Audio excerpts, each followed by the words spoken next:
So to add or update your avatar on Binance, the first thing you need to do is visit the official Binance website, which is binance.com, and log in with your credentials. That is username or email.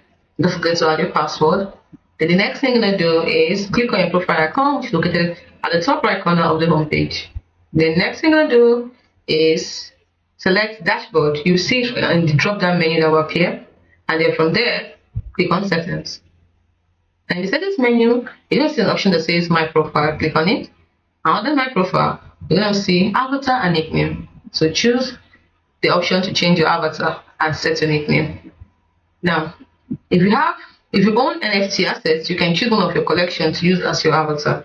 If you don't own any NFT avatars, you can visit the Binance NFT avatar collections page to explore and purchase one. Now, that is binance.com/English/avatars. Now, after that, you enter your desired nickname in the provided field. Note that users who have set their nicknames in the past will need to set a new one, as all past nicknames have been cleared to streamline the Binance ecosystem. After selecting your avatar and setting your nickname, click Save to apply the changes. Simple as that. By following these steps, you can personalize the Binance profile with a new avatar and nickname.